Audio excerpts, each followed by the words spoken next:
Hello everyone, I am निहाल। और हमने last दो क्लासेस में मेल और फीमेल रिप्रोडक्टिव सिस्टम पढ़ लिया है और आज हम गेमेटोजेनेसिस पढ़ना स्टार्ट करने वाले हैं। तो यहाँ से हम स्टार्ट करते हैं video. The primary sex organ the testis in the mails and the ovaries in the females produces gametes. तो जो टेस्टिस होंगे मेल्स में और ओवरीज होंगी फीमेल्स में, वही गेमीट्स प्रोड्यूस करेंगी।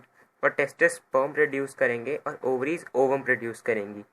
और जो प्रोसेस होगा गेमीट्स के फॉर्मेशन का, उसको गेमीटोजेनेसिस कहेंगे। In testes the immature male germ cell are produce sperms by spermatogenesis that begins at puberty. तो मेल्स में स्पर्मेटोजेनेसिस होता है स्पर्म्स बनाने के लिए, और ये स्टार्ट होता है प्यूबर्टी पे। और जो जो इनिशियल सेल होता है उसको हम स्पर्मेटोगोनिया बोलते हैं। जो सेमिनिफेरस टिब्यूल्स पढ़े थे हमने, जहाँ पर स्पर्म्स की फॉर्मेशन होती है, जो वहाँ पर प्रेजेंट होते हैं। दे multiply by mitotic division and increase their number. तो माइटोटिक डिविजन्स करके वो अपना नंबर बढ़ाएंगे और फिर वो स्पर्मेटोगोनियम बनाएंगे। स्पर्मेटोगोनिया माइटोटिकली डिवाइड करके स्पर्मेटोगोनियम बनाएंगे, क्योंकि वो माइटोटिकली डिवाइड करे हैं तो उनमें जो नंबर होगा क्रोमोसोम्स का वो 2n ही रहेगा, यानी कि उनमें 46 क्रोमोसोम्स थे तो 46 ही रहेंगे। उसके बाद some of the spermatogonia are called as primary spermatocytes periodically undergo meiosis. तो इनमें से कुछ जो सेल्स हैं वो प्राइमरी स्पर्मेटोसाइट्स की तरह काम करते हैं और पीरियोडिकली मियोसिस में जाते हैं। A primary spermatocytes complete the first meiotic division, leading to the formation of two equal half haploid cells called secondary spermatocytes. तो जो प्राइमरी स्पर्मेटोसाइट थे वो अब मियोटिकली डिवाइड करेंगे। तो फर्स्ट मियोसिस के बाद हमें पता है कि फर्स्ट मियोसिस जो होता है वो रिडक्शनल डिवीजन होता है। तो जो 46 नंबर ऑफ क्रोमोसोम्स थे वो 23 रह जाएंगे और उसे हम सेकेंडरी स्पर्मेटोसाइट कहेंगे। उसके बाद जो सेकेंडरी स्पर्मेटोसाइट होगा वो सेकेंड मियोसिस जाएगा। और हमें पता है कि जो सेकेंडरी मियोसिस होती है वो इक्वेशनल डिवीजन होती है, मतलब सिमिलर टू माइटोसिस होता है। तो उसमें गेमीट्स में जो क्रोमोसोम्स हैं वो 23 के 23 ही रहेंगे, लेकिन जो सेल्स का नंबर हो जाएगा वो 4 हो जाएगा।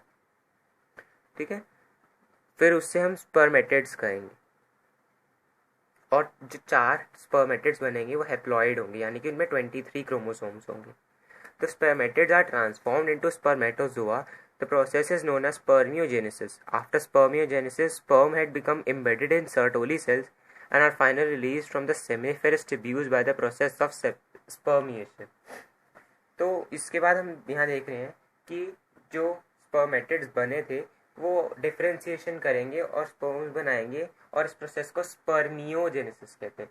स्पर्म्स की फॉर्मेशन पूरे प्रोसेस को हम स्पर्मेटोजेनेसिस कहते हैं, और स्पर्मेटिड से स्पर्म्स की फॉर्मेशन को हम स्पर्मियोजेनेसिस कहते हैं। और फिर जैसे हमने पढ़ा था कि सर्टोली सेल्स जो है वो नरिशमेंट का काम करते हैं। तो जैसे इनका हेड है वो सर्टोली सेल्स में इम्बेड कर जाएगा, तो यहाँ पर इनका नरिशमेंट भी होगा और डेवलपमेंट भी। तो फिर इसलिए इन्हें नर्व सेल्स भी कहते हैं। उसके बाद ये सेमिनिफेरस ट्यूब्यूल्स में जब थोड़ी देर के लिए स्टोर होंगे सर्टोली सेल्स के, जिसमें हेड इनका एम्बेडेड होगा। उसके बाद जब ये वहाँ से रिलीज होंगे, जैसे हमने इसका पढ़ा था कि ये ट्यूबुलर रेक्टाई में जाएंगे, तो उसको स्पर्मिएशन कहते हैं। तो आगे चलते हैं। Spermatogenesis starts at the age of puberty due to significant increase in the secretion of gonadotropin releasing hormone GnRH. This you can recall the hypothalamic hormone.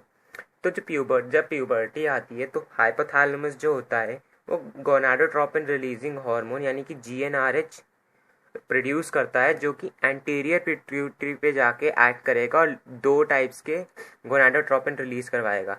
एक तो LH यानी कि ल्यूटेनाइजिंग हार्मोन और एक FSH follicle stimulating hormone. LH acts as Leydig cells, stimulate synthesis and secretion of androgens. तो जो LH है वो Leydig cells पे जाके काम करेगा, और Leydig cells जो है वो टेस्टोस्टेरोन का प्रोडक्शन में काम करते हैं, तो वो टेस्टोस्टेरोन प्रोड्यूस करेंगे। Androgen in turn stimulate the process of spermatogenesis. तो फर्दर वो स्पर्मेटोजेनेसिस का प्रोसेस करने में हेल्प करेंगे। FSH acts on Sertoli cells and stimulate secretion of some factors which help in the process of spermiogenesis. तो जो FSH है वो सर्टोली सेल्स पे जाके ऐड करेगा और कुछ फैक्टर्स जो इम्पॉर्टेंट होते हैं स्पर्मियोजेनेसिस के लिए वो रिलीज कराने में हेल्प करेगा. और हमें पढ़ेंगे कि स्पर्मियो जो फैक्टर्स होते हैं वो एंड्रोजन बाइंडिंग प्रोटीन्स होते हैं जो एंड्रोजन्स को बाइंड करते हैं सर्टोली सेल्स में ताकि स्पर्मेटोजेनेसिस एफिशिएंटली हो पाए. Let us examine the structure of the sperm. Let us examine the structure of the sperm. It is a microscopic structure composed of head, neck, middle piece and a tail. A plasma membrane envelops the whole body of the sperm. तो हम इसको diagram से ज़्यादा अच्छे से समझ पाएंगे तो हम डायग्राम की तरफ चलते हैं. तो यहाँ पर जैसे देख सकते हैं ये पूरा पार्ट हेड है. इसमें दो पार्ट्स हैं, एक्रोजोम और न्यूक्लियस. तो एक्रोजोम जो होता है उसमें ये गोल्जी बॉडी से बना होता है और उसका काम होता है जैसे लाइसोसोम्स का काम होता है. तो जो हमने पढ़ा था जैसे कि एग के अराउंड दो लेयर्स होती है, कोरोना रेडिएटा और जोना पेल्यूसिडा. तो इसमें कुछ ऐसे केमिकल्स होते हैं जैसे कि हाइड्रोयूरोलिडेज, वो हाइड्रोयूरोलिक एसिड को डिजोल्व करने में हेल्प करते हैं जो फर्टिलाइजेशन में हेल्प करते हैं. उसके नीचे हम आएंगे तो न्यूक्लियस है जिसमें सारा जेनेटिक मटेरियल है. फिर नीचे आएंगे तो नेक पीस है. नेक पीस में दो सेंट्रियोल्स होंगे, एक प्रॉक्सिमल और एक डिस्टल. प्रॉक्सिमल सेंट्रियोल का काम होगा कि जैसे हमने देखा था कि एग जो है वो मियोसिस 2 पे अरेस्टेड होता है. तो जब स्पर्म फर्टिलाइज करेगा उसको तो मियोसिस 2 कंप्लीट करवाएगा प्रॉक्सिमल सेंट्रियोल की वजह से.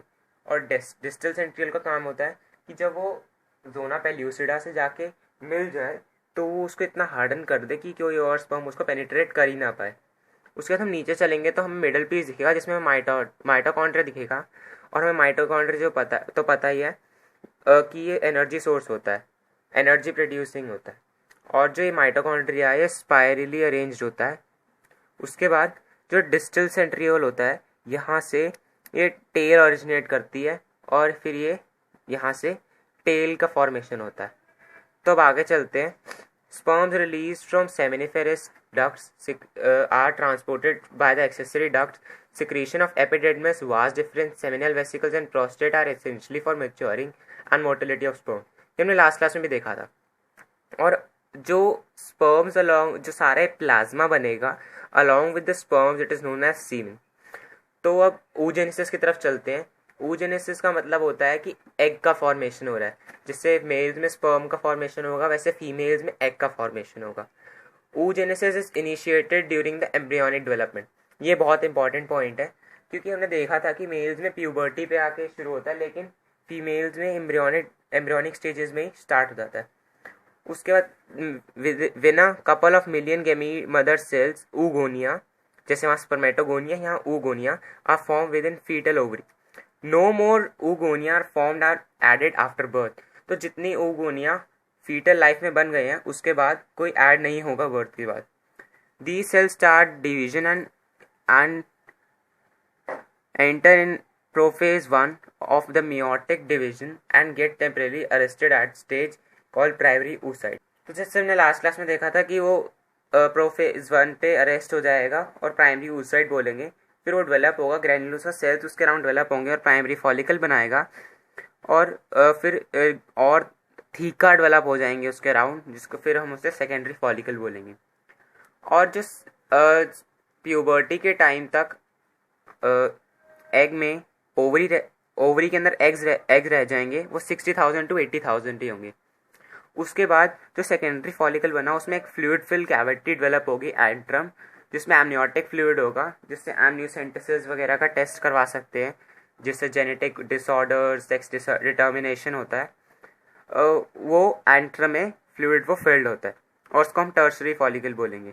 फिर टर्शरी फॉलिकल ग्राफियन फॉलिकल में डेवलप होगा और फिर वो बर्स्ट करके सेकेंडरी oocyte और साथ में first tiny polar body develop करेगा.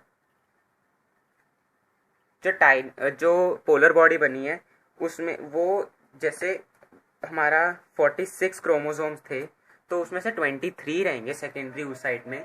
तो जो बाकी 23 क्रोमोसोम्स होंगे वो पोलर बॉडी में डिस्पोज ऑफ हो जाएंगे और जो बाकी जो मेजर पार्ट होगा साइटोप्लाज्म का वो सेकेंडरी oocyte में रह जाएगा. उसके बाद हम पढ़ेंगे जैसे में ग्राफियन फॉलिकल बन गया फिर सेकेंडरी oocyte रिलीज हो चुका है. उसके बाद the secondary oocyte forms a new membrane called zona pellucida surrounding it. The graafian follicle now ruptures to release secondary oocyte from the ovary by the process of ovulation. जैसे यहाँ पर spermiation वैसे यहाँ पे ओव्यूलेशन। उसके बाद यहाँ पर हमें एक डायग्राम दिया हुआ, हम वहाँ देख लेते हैं। देखिए जैसे यहाँ प्राइमोर्डियल फॉलिकल्स हैं, फिर वो डेवलप करके primary follicle, secondary follicle, tertiary follicle. ये देखिए ये फ्लूइड फिल कैविटी एंट्रम। उसके बाद यहाँ ग्राफिन फॉलिकल फिर ये बर्स्ट कर गया, ओवम रिलीज कर लिया और फिर कॉर्पस लूटियम का फॉर्मेशन हो गया और फिर फर्दर कॉर्पस एल्बिकन्स बन जाएगा। तो कॉर्पस लूटियम का जो काम होता है वो मेनली प्रोजेस्टेरॉन रिलीज करना होता है ताकि प्रेगनेंसी मेंटेन रहे। अब देखिए यहाँ पर नीचे एक डायग्रामेटिक व्यू दिया हुआ है, यहाँ पे ये स्पर्मेटोजेनेसिस का और ये oogenesis का। तो स्पर्मेटोजेनेसिस में जैसे हम देख सकते हैं कि सबसे पहले स्पर्मेटोगोनिया है, उसके बाद माइटोसिस करके वो फर्स्ट स्पर्मेटोसाइट बनाएगा, फिर मियोसिस 1 करके सेकेंडरी स्पर्मेटोसाइट, मियोसिस 2 करके स्पर्मेटिड्स और उसके बाद डिफ्रेंसिएशन करके स्पर्मेटोजोआ, जिसको हम स्पर्मियोजेनेसिस कहते हैं। उसके जैसे हम यहाँ देख सकते हैं कि स्पर्मेटोगोनिया में 46 नंबर है। सेकेंडरी स्पर्मेटोसाइट्स क्योंकि फर्स्ट मियोटिक डिवीजन के बाद बने हैं तो उनमें 23 हैं और बाकी उसमें उसके बाद 23 रहेंगे क्योंकि मियोसिस 2 हुआ है उसके बाद। उसके बाद जैसे यहाँ oogonia में देख सकते हैं, oogenesis में देखते हैं कि oogonia जो है वो फीटल लाइफ में माइटोसिस करके प्राइमरी oocyte में प्रोफेज 1 पे अरेस्ट हो जाएगा। फिर वो डेवलप करके सेकेंडरी oocyte और फर्स्ट पोलर बॉडी बनाएगा जो कि डीजेनरेट कर जाएगी। फिर सेकेंडरी oocyte जो होगा वो ओवम बनाएगा और सेकेंडरी पोलर बॉडी बनाएगी जो वो भी डीजेनरेट कर जाएगी। और जो ये सारा डेवलपमेंट होगी सेकेंडरी oocyte की और ओवम की, वो प्यूबर्टी पे स्टार्ट होगी। तो होप कि आपको ये टॉपिक समझ आ गया होगा। अगर आया हो तो लाइक, शेयर और सब्सक्राइब करना ज़रूर चैनल को, और कमेंट्स में मुझे ज़रूर बताना कि अगला टॉपिक कौन सा करना है। Thank you.